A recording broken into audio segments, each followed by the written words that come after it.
Doctor Kripashankar Mishra के आवास पर श्रेयकर बैनर तले हिंदी काव्य संग्रह आकाशवाणी पर साहित्यिक पर चर्चा हुआ, जिसमें देश के जाने माने चेहरे दिखे।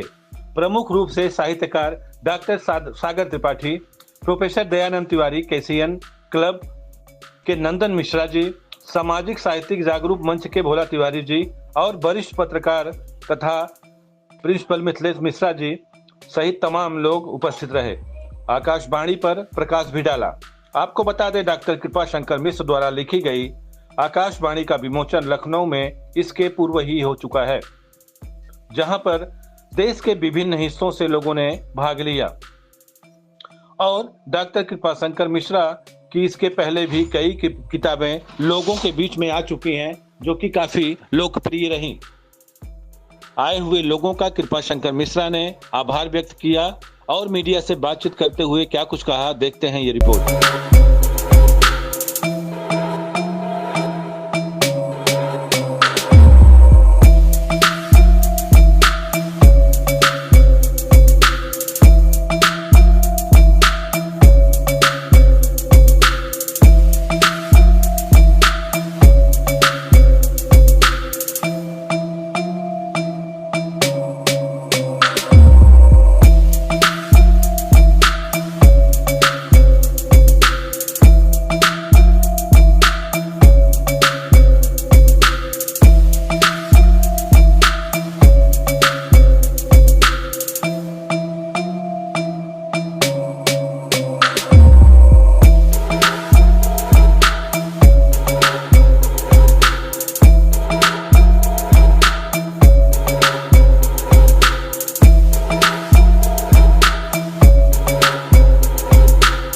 श्रेयस्कर हिंदी मासिक पत्रिका के बैनर तले आकाशवाणी हिंदी काव्य संग्रह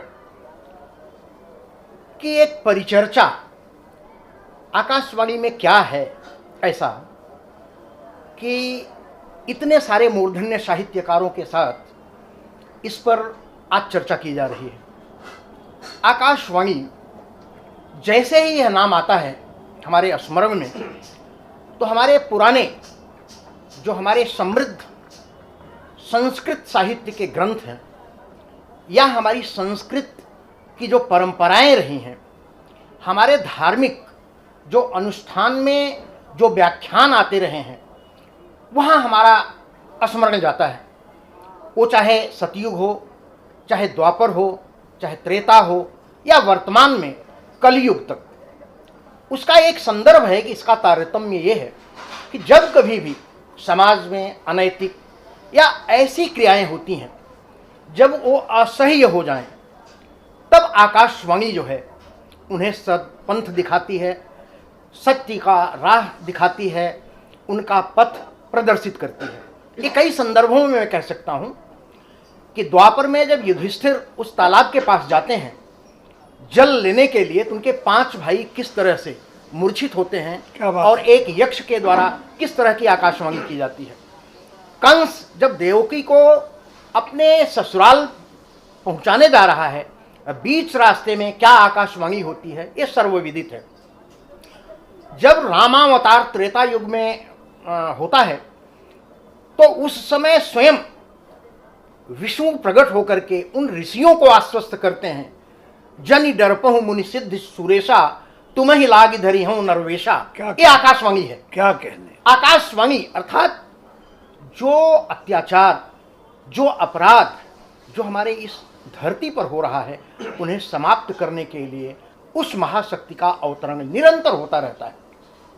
आकाशवाणी उसी संदर्भ का एक स्रोत है, एक बिंदु है।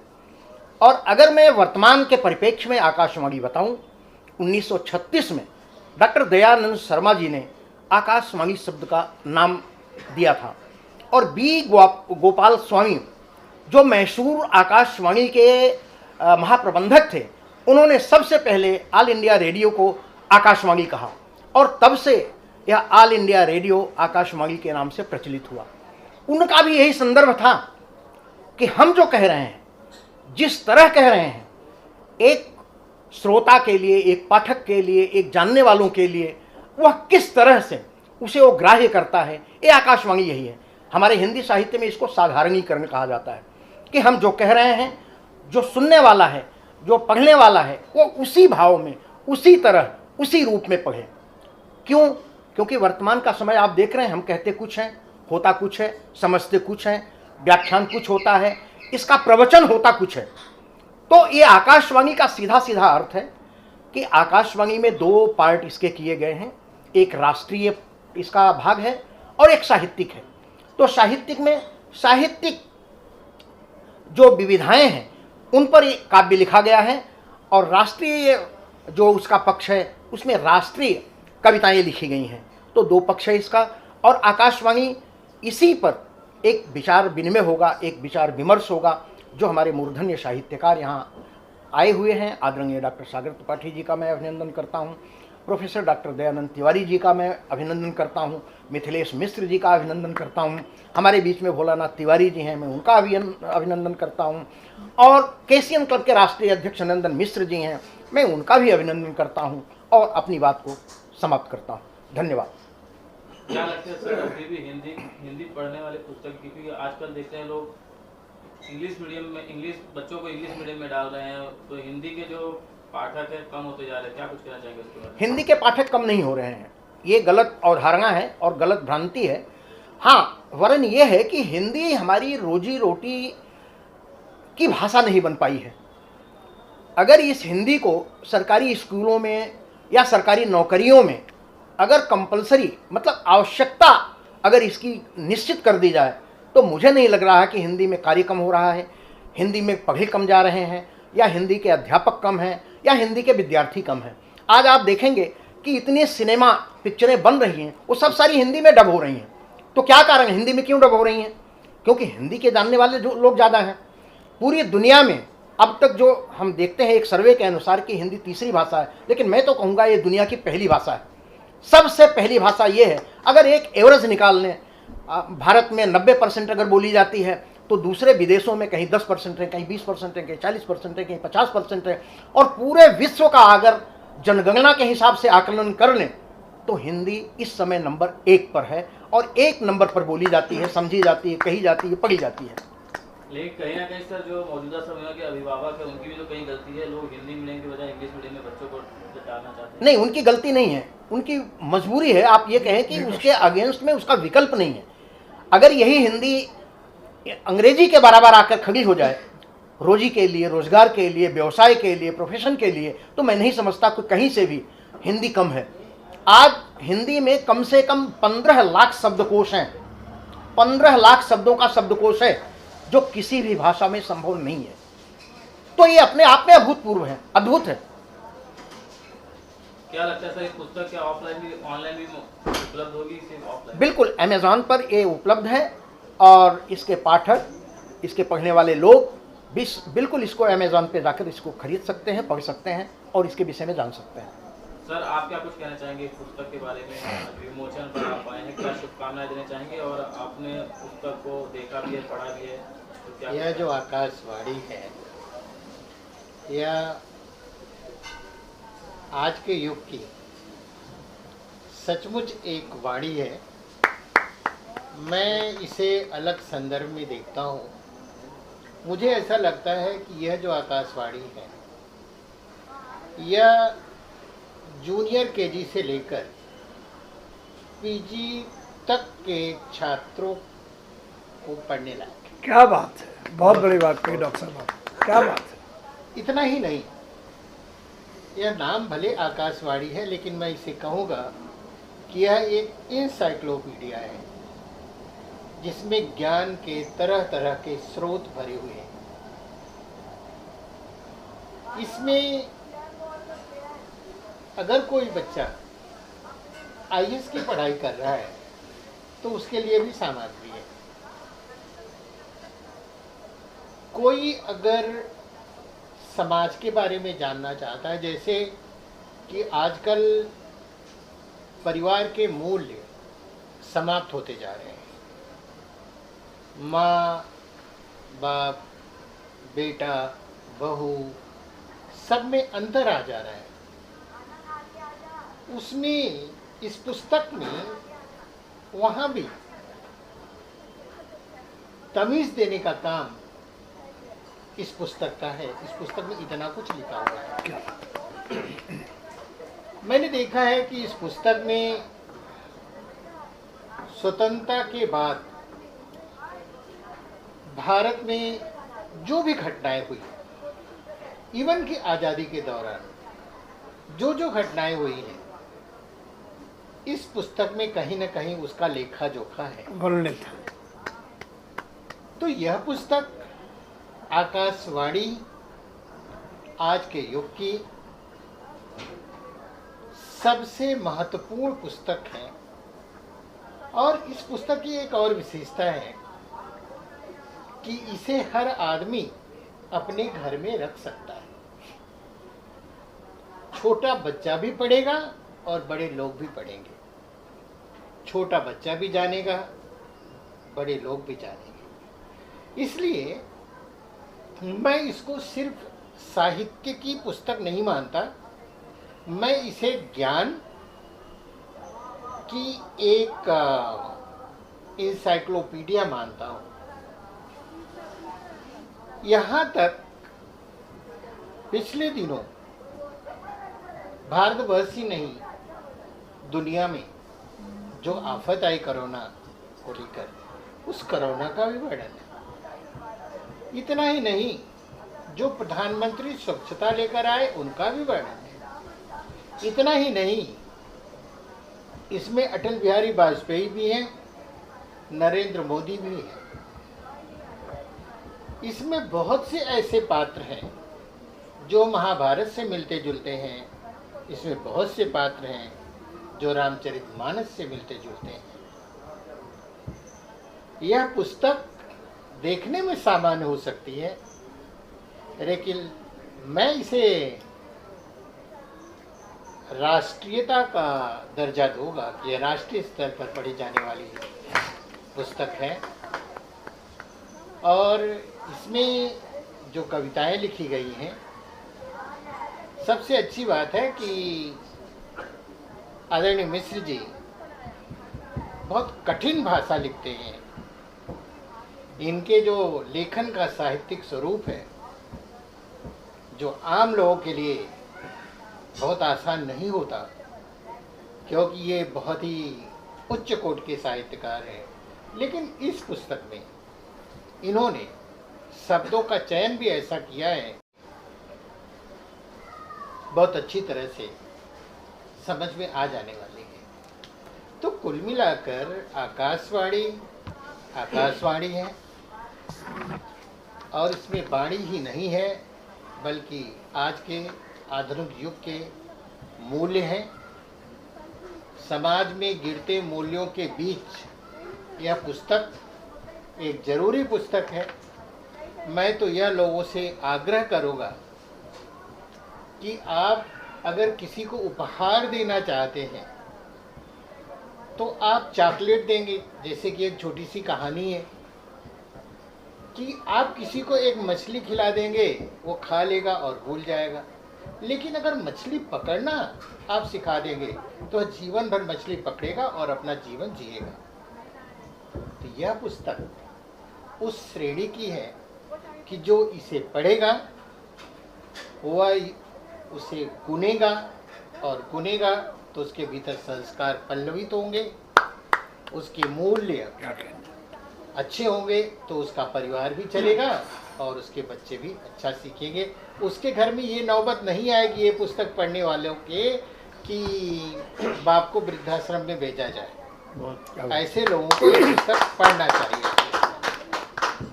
सर, आप क्या कुछ कहना चाहेंगे इस पुस्तक के बारे में?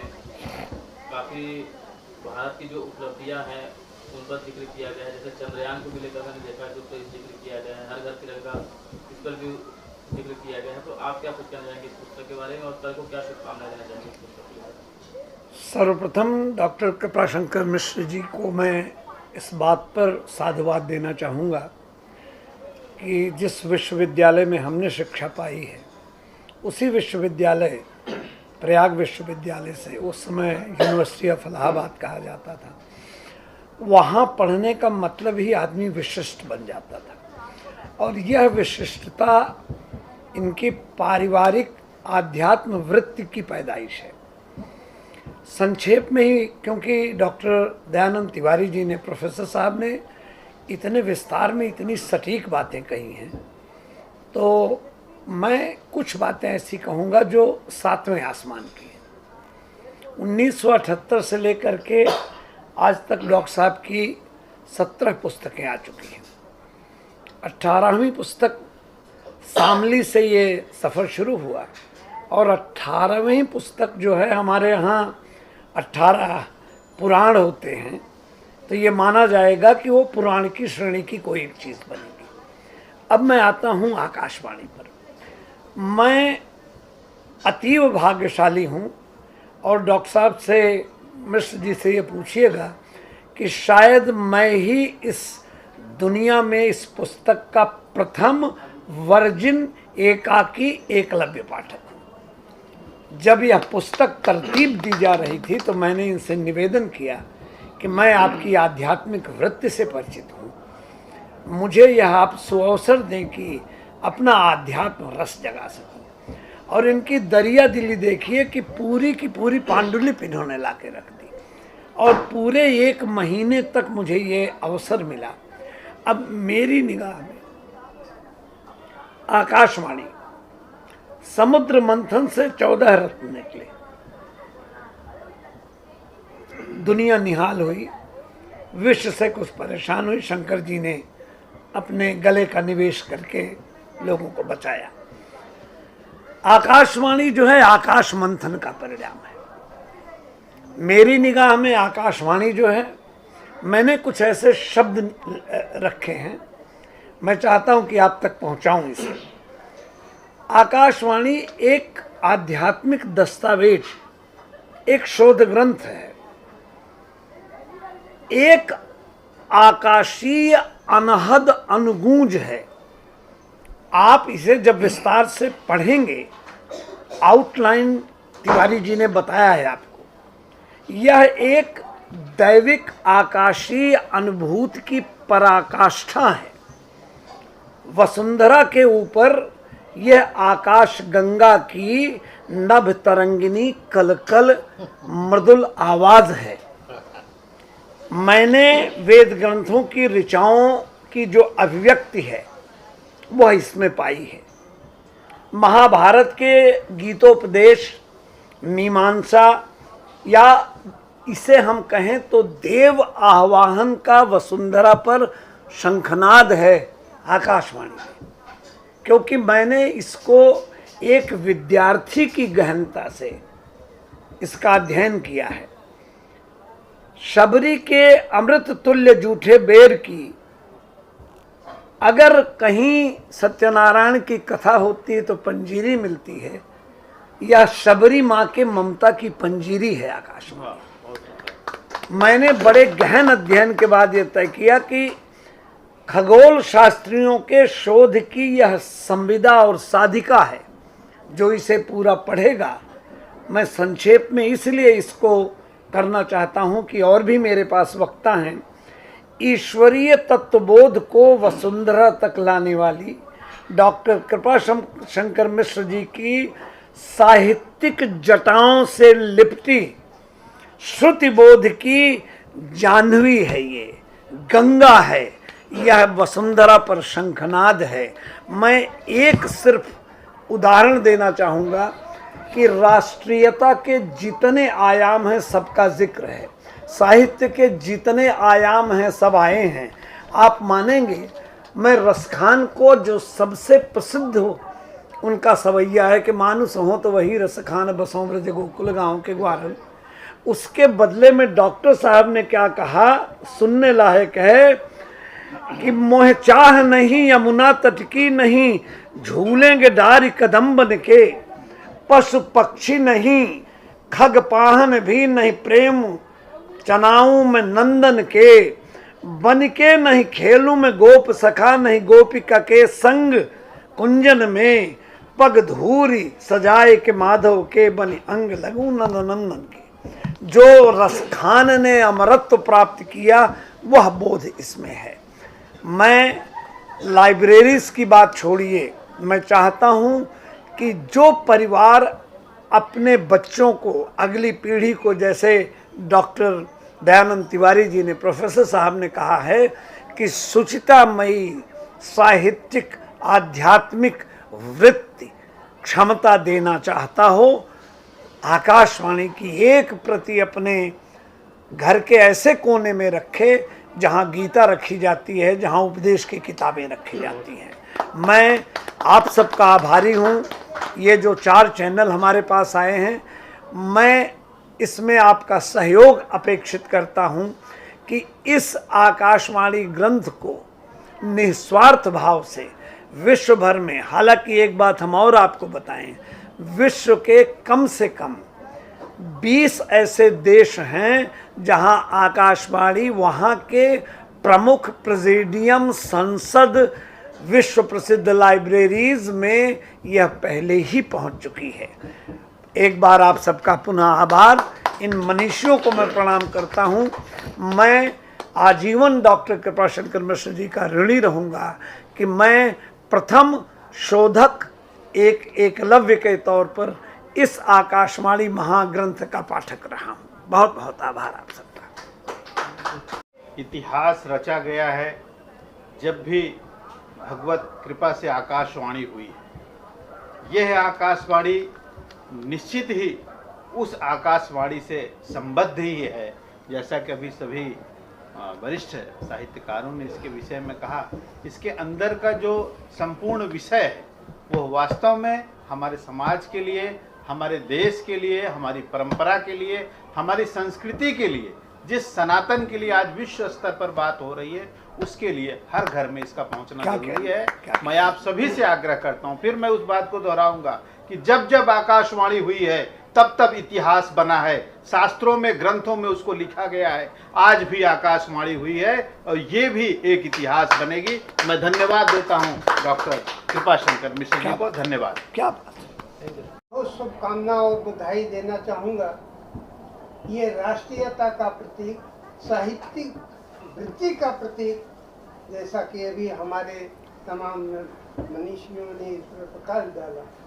मैं तो शब्द की मुद्रा बनाना नहीं जानता हूँ, लेकिन इतना जानता हूँ कि जिस तरह से छंदों में ओंकार शब्द का जो है महत्व होता है, हमारे साहित्य जगत की अनमोल धरोहर है, जिसको एक ओंकार की उपाधि मिली है और मिलती रहेगी।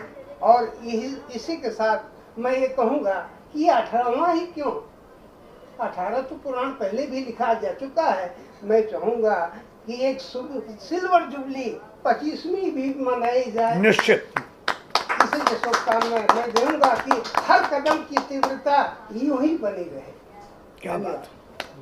साहित्य के विद्यार्थी जीवन से ही डॉक्टर कृपाशंकर मिश्र जी साहित्य के क्षेत्र में अपनी लेखनी का परिचय देते रहे हैं। आप शामली से लेकर के आकाशवाणी तक की इनकी यात्रा साहित्य को समृद्ध बना रही है। और यह एक ऐसी पुस्तक है, इसमें ऐसे ऐसे पाठ्यांशों का चयन किया गया है जो युवाओं, वयस्कों और वृद्धों, मतलब हर वर्ग, आयु वर्ग के पाठकों के लिए यह अच्छा है। और ऐसे पुस्तक को पढ़ने से विद्यार्थियों को ज्ञान मिलेगा और यह ज्ञानप्रद है।